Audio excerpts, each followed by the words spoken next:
Hello hi എല്ലാ കൂട്ടുകാർക്കും എൻ്റെ പുതിയൊരു വീഡിയോയിലേക്ക് സ്വാഗതം. അപ്പോൾ കഴിഞ്ഞ തിങ്കളാഴ്ച രാവിലെ എടുത്ത വീഡിയോ ആണിത് കേട്ടോ. അപ്പോൾ നമ്മൾ രാവിലെ തന്നെ മണ്ണെണ്ണ സ്റ്റൗവൊക്കെ കത്തിച്ച് വെച്ചിട്ടുണ്ട്. അപ്പോൾ ചായക്ക് വെള്ളം വെച്ചിട്ടുണ്ട് കേട്ടോ. അപ്പോൾ ഇന്ന് പറഞ്ഞാൽ പിന്നെ പിറ്റേ ദിവസം ഉപ്പയും ഉമ്മയും വന്നിട്ടുണ്ടായിരുന്നു കേട്ടോ. അപ്പോൾ രാവിലത്തേക്ക് പുട്ടും പഴമാണ് ഉണ്ടാക്കുന്നത്. അപ്പോൾ ഞാൻ രാത്രി പുട്ടിന് പൊടി നനച്ച് വെക്കലാണ് കേട്ടോ എപ്പോഴും. അപ്പോൾ പ്രാവശ്യം ഞാൻ വീട്ടിൽ പോയ സമയത്ത് പുട്ടിന് പൊടി നനച്ച് വെച്ചിട്ട് ചുടൽ ഉണ്ടെന്ന് പറഞ്ഞപ്പോൾ അങ്ങനെ വീട്ടിൽ ചെയ്ത് നോക്കിയപ്പോൾ അത് ശരിയായില്ല പറഞ്ഞു കേട്ടോ. അപ്പോൾ ഞാൻ നനക്കാൻ വേണ്ടി നിന്നപ്പോൾ ഉമ്മ പറഞ്ഞു വേണ്ട അങ്ങനെ ചെയ്യണ്ട, നീച്ചിട്ട് അരമണിക്കൂർ മുന്നേ നമുക്ക് കുതിർത്തി വെക്കാമെന്ന് പറഞ്ഞിട്ട് അങ്ങനെ വെച്ചിട്ട് ഞാൻ രാവിലെ നീച്ചിട്ടാണ് കേട്ടോ പൊടി കുതിർക്കാനിടുന്നത്. അപ്പോൾ വിരുന്നുകാരെങ്കിലും വന്നു കഴിഞ്ഞാൽ നമ്മൾ എളുപ്പത്തിന് വേഗം പുട്ടും കടല അല്ലെങ്കിൽ പുട്ടും പഴവും ഇതൊക്കെയാണല്ലോ ഉണ്ടാക്കാറ്. അപ്പോൾ ഇന്ന് ഞാനും അതുപോലെ തന്നെ പുട്ടാണ് കേട്ടോ ഉണ്ടാക്കാൻ നോക്കുന്നത്. ഉപ്പാക്കാണെങ്കിലും പുട്ടും പഴമൊക്കെ ആണെങ്കിലും ഉപ്പാക്കും ഇഷ്ടമാണ് കേട്ടോ. അപ്പോൾ പൊടി എടുത്തിട്ട് അതിൽ ഞാൻ ഒരു ഗ്ലാസ് വെള്ളം ഒഴിച്ചിട്ടുണ്ട് കേട്ടോ. ഉപ്പും അങ്ങനെ തന്നെ ഇട്ട് കൊടുക്കുന്നുണ്ട്. എന്നിട്ടൊന്ന് നല്ലൊന്ന് ഇളക്കി വെക്കുന്നുണ്ട്. ഇനി പൊടി എന്താകും എന്നറിയില്ല. എനിക്കാണെങ്കിൽ രാത്രി ഇങ്ങനെ ചെയ്ത് വെച്ചിട്ടുള്ള ശീലമുള്ളൂ കേട്ടോ. അങ്ങനെ ആകുമ്പോൾ രാവിലത്തേക്ക് കുറച്ച് നല്ലൊന്ന് പൊതിർന്ന് നമ്മൾ ചൂടാൻ നേരത്തേക്ക് കുറച്ച് വെള്ളം തളിച്ച് കൊടുത്തിട്ട് ഒന്നും കൂടെ ഒന്ന് ഇതാക്കിയാൽ മതി.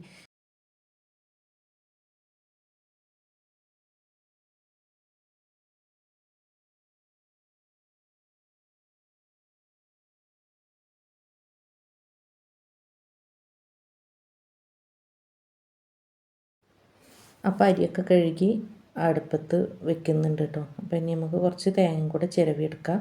അപ്പോൾ തേങ്ങ ചിരവുന്നത് ഈ പിന്നെ പഴയ കാലത്തൊക്കെ ഉപയോഗിച്ചിരുന്ന അതേ ചിരവയാണ് കേട്ടോ. അപ്പോൾ അത് ചിരവുമ്പോൾ കൈമ തട്ടുമെന്നൊക്കെ ഒരു പേടിയാണ്. അപ്പോൾ നമ്മളെ മറ്റേ സ്റ്റാൻഡിൽ പിടിപ്പിക്കുന്ന സ്ലാബിലൊക്കെ പിടിപ്പിക്കുന്ന ചിരവ ഇവിടെ പിടിപ്പിക്കാൻ പറ്റുന്നില്ല കേട്ടോ.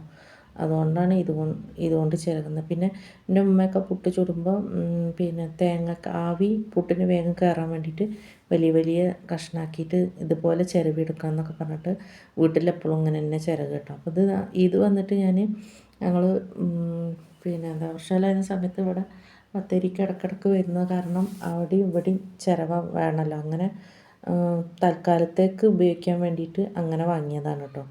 അപ്പം അത് സ്ഥിരമായി. മറ്റേത് ഉപയോഗിക്കാൻ പറ്റാതായതുകൊണ്ട് പിന്നെ അന്ന് ഞങ്ങൾ ബത്തേരി പോയപ്പോൾ ഇങ്ങനെ സ്റ്റാൻഡിൽ പിടിപ്പിക്കുന്ന ചിരവ നോക്കി. പക്ഷേ അത് തിരവായിരുന്നു കേട്ടോ. അതുകൊണ്ട് അത് എടുക്കാണ്ട് വന്നു. പിന്നെ ഞങ്ങൾ രാത്രി കുറച്ച് മന്തി ഉണ്ടാക്കിയിട്ടുണ്ടായിരുന്നു. അതിൻ്റെ കൂടെ കുറച്ച് അരക്കിലോ അരി ഇട്ടിട്ട് ബിരിയാണി വെച്ചിരുന്നു കേട്ടോ. മന്തിയൊക്കെ ഉമ്മയൊന്നും മന്തി തിന്നാത്ത കാരണം ഞങ്ങൾ അരക്കിലോ പിന്നെ അരി ഇട്ടിട്ട് കുറച്ച് ബിരിയാണിയും വെച്ചു. ബിരിയാണി വെച്ച് നോക്കുമ്പോൾ മക്കൾക്കൊക്കെ ബിരിയാണി മതി കേട്ടോ. മന്തിമക്ക് നോക്കുന്നത് തന്നെയല്ല, ബിരിയാണി നല്ല ടേസ്റ്റ് ഉണ്ട് പറഞ്ഞിട്ട് അവരും കുറേശ്ശെ ബിരിയാണി. പിന്നെ രാത്രി വന്നിട്ട് ഉമ്മയിപ്പം കുറച്ച് തിന്നത് തന്നെ ഉള്ളൂ കേട്ടോ. പിന്നെ അവർ രാവിലെ ഒന്നും തിന്നതുമില്ല കേട്ടോ. അപ്പോൾ അവർക്ക് പുട്ടുണ്ടാക്കി മറ്റേ മക്കൾക്ക് പിന്നെ ചോറും ഒക്കെ സ്കൂളിലേക്കും കൊടുത്തു വിട്ട് രാവിലെ അവരതാണ് കഴിച്ചത് കേട്ടോ. അപ്പോൾ നമുക്ക് പുട്ടുപൊടി എന്തായി എന്നൊന്ന് നോക്കാം കേട്ടോ. അപ്പോൾ കുറച്ച് വെള്ളം ഏറിയ പോലെ ആയിട്ടുണ്ട് കേട്ടോ. അപ്പോൾ ഞാൻ ഇത്തിരി പുട്ടും പൊടിയും കൂടെ ഇട്ട് കൊടുത്തിട്ട് മിക്സ് ചെയ്തിട്ടാണ് പിന്നെ പുട്ട് ചുട്ടത്.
അപ്പോൾ പുട്ടും കുറ്റി പാത്രമൊക്കെ എടുക്കുന്ന സമയത്ത് നമ്മൾ അതിൻ്റെ ഉള്ളിൽ കൈയിട്ടൊക്കെ നോക്കി നല്ല പരിശോധിക്കണം കേട്ടോ. എന്താണെന്ന് വെച്ചാൽ ഇപ്പോൾ മഴക്കാലം കാര്യങ്ങളൊക്കെ ആയതുകൊണ്ട് പഴുതാരയും പിന്നെ വന്നിട്ട് കറുത്തിട്ടൊരു സൈസ് ജന്തുക്കളുണ്ടല്ലോ, അതും പാത്രത്തിൻ്റെ ഉള്ളിലൊക്കെ കയറി ഒട്ടിപ്പിടിച്ചിരിക്കും കേട്ടോ. അപ്പോൾ അതൊക്കെ ഒന്ന് നല്ല നോക്കി കഴുകിയിട്ട് പിന്നെ വേണമെങ്കിൽ കുറച്ച് ചൂടുവെള്ളം ഒഴിച്ചിട്ട് കഴുകിയിട്ട് എടുത്താലും മതി കേട്ടോ.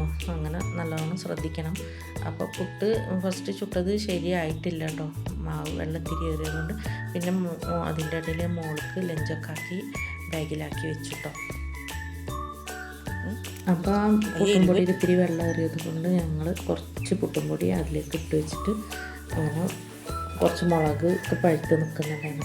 വീട്ടിൽ കൊണ്ടുപോകാൻ വേണ്ടിയിട്ട് അതൊക്കെ പറിച്ചെടുക്കാൻ വന്നതാണ് കേട്ടോ. അപ്പോൾ നിറയെ മുളക് നല്ല പ്രാവശ്യം നല്ല ഉണ്ടായിട്ടുണ്ട് മഴയൊക്കെ ആയതുകൊണ്ട്. അപ്പോൾ വീട്ടിലെല്ലാവരും എരിവൊക്കെ നല്ല കൂട്ടുന്നുണ്ട്, വീട്ടിൽ കൊണ്ടുപോകാൻ പറഞ്ഞിട്ട് അങ്ങനെ പറിച്ചെടുക്കുകയാണ് കേട്ടോ. അപ്പോൾ ഇനി കുറച്ച് പച്ചമുളകിൻ്റെ കാന്താരി മുളകിൻ്റെ ചെടിയും കൂടി വെച്ച് കൊടുക്കാൻ അമ്മ പറയുന്നുണ്ട് കേട്ടോ. വിറ്റാലൊക്കെ നല്ല വില കിട്ടുന്നതാണ് പറഞ്ഞിട്ട്. പിന്നെ ബാക്കി പുട്ടുപൊടി മിക്സിയിൽ അങ്ങനെ അടിച്ചെടുത്തു കേട്ടോ, കട്ടല്ലാതെ അടിച്ചെടുത്ത് ഇപ്പം നീച്ചുമ്പോഴേക്ക് പുട്ട് ചൂടാൻ വേണ്ടിയിട്ട് കേട്ടോ.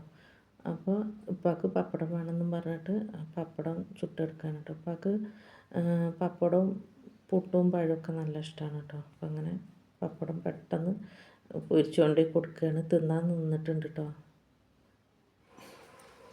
അപ്പോൾ ചായ കുടിക്കലും കാര്യങ്ങളൊക്കെ കഴിഞ്ഞിട്ട് ഞങ്ങൾ 8-9 മണിയാകുമ്പോൾ ഞങ്ങൾ വീട്ടിൽ നിന്ന് ഇറങ്ങി കേട്ടോ, ഹോസ്പിറ്റലിലേക്ക് പോകാൻ വേണ്ടിയിട്ട്.